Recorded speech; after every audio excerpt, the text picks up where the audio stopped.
വിവിധ ആവശ്യങ്ങൾ ഉന്നയിച്ച് KSKTU പൊന്നാനി താലൂക്ക് കമ്മിറ്റിയുടെ നേതൃത്വത്തിൽ താലൂക്ക് ഓഫീസിലേക്ക് മാർച്ച് നടത്തി.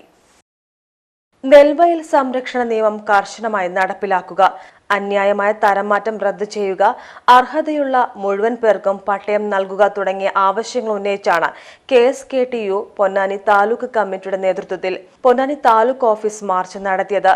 പ്രകടനം ചന്തപ്പടിയിൽ നിന്നും ആരംഭിച്ച് സിവിൽ സ്റ്റേഷനിൽ സമാപിച്ചു.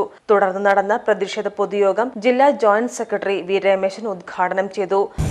3 നേരം മാത്രമല്ല 4 നേരവും 5 നേരവും അരി ഭക്ഷണമായി ഉപയോഗിക്കുന്നവരാണ് കേരളീയർ. അത് ഇന്ത്യയിലെ 28 സംസ്ഥാനങ്ങളിൽ ഏറ്റവും കൂടുതൽ കാണാൻ കഴിയാവുന്ന ഏക സംസ്ഥാനം കേരളമാണ്. നമുക്ക് അരി കഴിച്ചില്ലെങ്കിൽ, ഒരു ദിവസം അരി ഭക്ഷണം കിട്ടിയില്ലെങ്കിൽ കേരളീയർ എന്താ പറയാ? രാവിലെ ചപ്പാത്തി കഴിച്ചു, ഉച്ചയ്ക്ക് വേറെ എന്തെങ്കിലും ഒന്ന് കഴിച്ചു, പറയും ഭക്ഷണം കഴിച്ചിട്ടില്ല. ഭക്ഷണം കഴിച്ചു എന്ന ബോധം മനസ്സിൽ സൃഷ്ടിക്കപ്പെടണമെങ്കിൽ എന്ത് വേണം?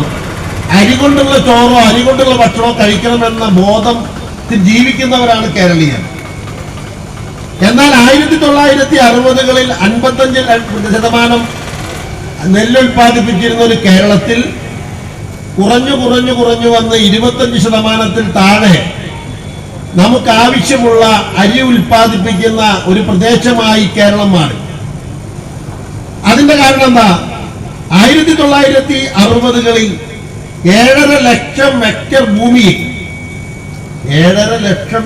ഭൂമിയിൽ കൃഷി ചെയ്തിരുന്നവരാണ് കേരളീയർ.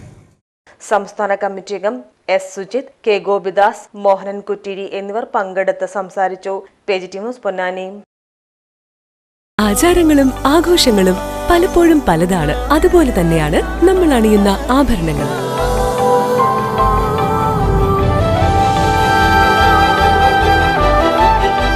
ജീവിതത്തിലെ ഓരോ നിമിഷങ്ങളും അവിസ്മരണീയമാക്കുന്നു ആസാദ് ഗോൾഡ് ആൻഡ് ഡയമണ്ട്സ്.